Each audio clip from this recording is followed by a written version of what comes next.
Rev up your engines! Well, we all certainly are being screwed over at the gas pump.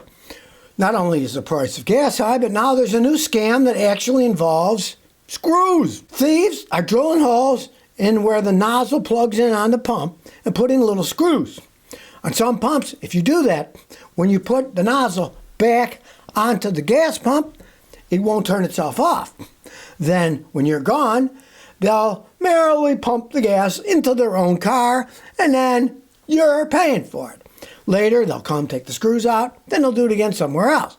Now, it's an actual thing. It does happen. So, what you need to do is, if you even pull a pump up and you see screws and stuff in there, walk away. You might tell the owner, well, the owner's hardly ever there. Most of them are convenience stores, right? And there's just some minimum wage flunky working. They're not going to care one way or the other. I would just leave and I would report them to the Better Business Bureau myself. But be that as it may, if it ever happens to you that you come to a pump, you pump your gas, when you put your nozzle away, make sure the deal is finalized, that your numbers are now gone. Because if you put that thing back and it shut the pump off, okay, it goes back to zero. So the next person starts and they start pumping it from scratch. Make sure that it has shut itself off. And like I said, if you pick it up and you see there's holes drilled in and there's screws in there, don't buy your gas there. Go somewhere else.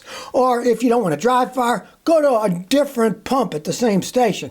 Odds are the guy hasn't drilled holes in every single one of them, put screws. You probably only did in one of them, right? So that's what you need to do for that. Now, as for the price of gasoline, let's face the facts. We're all screwed over on that one. Now, here is a bizarre scenario. You couldn't make it more bizarre if you tried. Hexas now says that the estimates of the Iran war is cost $37.5 billion. And he's saying now he wants $70 billion in emergency military spending after 5 months of war. Now, this is so bizarre. This is $37.5 billion, right? Americans buy a lot of gasoline. And let's say over this period of time of the Iran war, they buy what they normally buy, okay? They would buy 376 million a day. So over that period of time, it would be 37,600 million. And we're paying at least $1 more than we were before. So at that rate, you have 37,600 million. Right?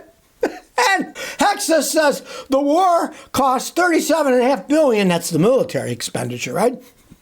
But the money that we paid alone in gasoline would be $37.6 billion.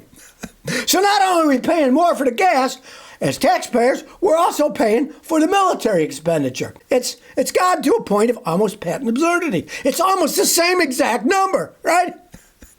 Is it ironic or what? I mean, being screwed over on one side, we're paying more for gas, but we're also paying for the military. And now there's people trying to really put the screws to us by putting screws in the gas pump to keep you paying for the next guy. So watch out for that scam. And as for the rest, well, the oil companies are greedy. The military-industrial complex is huge.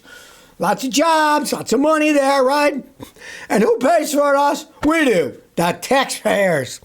And the gas payers, if you're driving around. Well, here's some more typical electric vehicle news. Subaru now says that they are delaying the building of the Subaru Getaway, which is an electric vehicle, right? Well, this comes as no surprise to me because it's the same exact vehicle, other than it says Subaru, as the Toyota Highlander EV.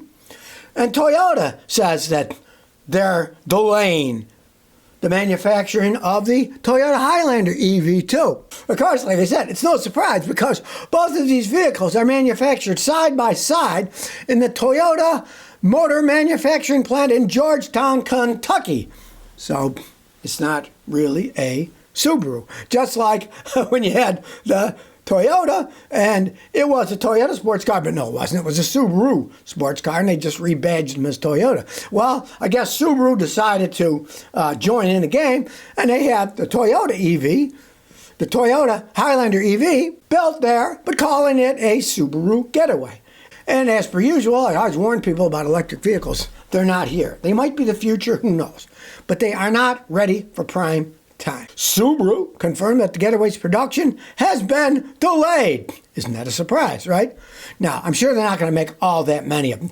It's a Toyota, just rebadged as a Subaru. So, that said, they're probably not going to sell that many of them. Toyota did not sell many of the Subaru sports cars that were rebranded as a Toyota, right? Toyota did not sell that many Toyota Supras that were just rebranded BMWs. So, Toyota's taking a very conservative route here, and now going to bring it out. And they said, oh, there's a delay. They're not giving any figures. Now, if you're curious about what it is, the Subaru and the Toyota, this same vehicle, right? It is a 3-row electric SUV. Now, the Toyota Highlander, they say, now, of course, it's an estimate, but they're estimated the base price will probably be $55,000, and the fully loaded trim will be $70,000. That's pretty much the same thing. Subaru says the Getaway is going to start probably around $60,000. Yeah, you're getting a Toyota. You might as well buy the Toyota if you're going to buy one. But the point is, electric vehicles are not ready for prime time, and they're delaying it now. Of course, Subaru just said, well, they just said the other day, we're going to delay the Getaway. Well, Toyota already said they're delaying their Highlander EV, so they had to because it's the same vehicle, right? What a surprise. What, a Subaru a day late and $1 short? That seems to be what it comes down to. Well, it looks like that Freedom Fuel deal where, they were going to have gas for $3.47 a gallon because 47 trumps the 47th president, right? So they thought they're going to do that. Well, guess what?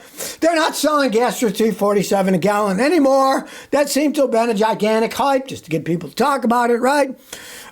Recently in Pennsylvania, gas at the Freedom Fuel was $3.92. So people were saying in the beginning, oh, they're going to lose money selling it. They can't keep the price this low. Well, they were certainly right because they haven't kept the price that low. It's already $3.92.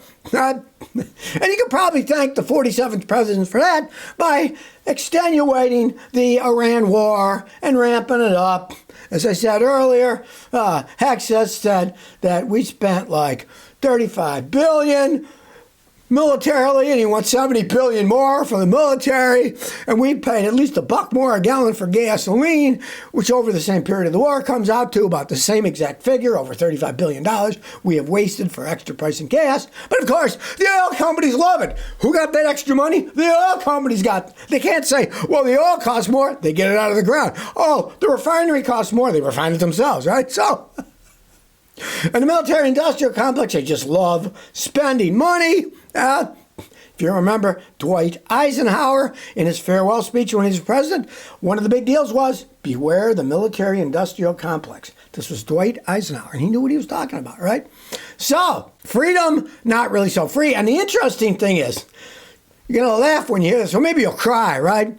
Now, this Freedom Fuel thing was really bizarre because if you want to know who's behind the Philadelphia Freedom Fuel, it's about as bizarre as you can sound. Now, it's run by a rather bizarre collection of businessmen, including an NFL kicking coach, a GOP fundraiser, and a New Jersey entrepreneur who earlier this year was ordered along with his brother to pay civil damages for unlawfully taking more than 200,000 gallons of fuel. So, not exactly the most trustworthy people that really understand the oil business. I mean, what does an NFL kicking coach know about the oil business? I don't know. It's like, what do they randomly pick people off the street to run this stuff? But, of course, as most people probably expected, they don't have any 347 gas anymore for the 47th president. Maybe they'll raise it to 447 or 547 for the 47th president. But it looks like many other things that it was just a gigantic advertising ploy All right, to get something out there, freedom fuel, freedom fuel. Yeah, well, as they say, freedom isn't free, and in this case, it's no longer $3.47 a gallon. Well, that's it for today, and remember, you can only see Scotty's Breaking Car News on the Scotty Kilmer Channel on YouTube. Subscribe, hit the notification bell and all that stuff, so I can help the world find out the truth about the automotive industry, to break through all the lies and advertising that they're throwing out to try to get your hard-earned money without your own knowledge of what's actually behind it.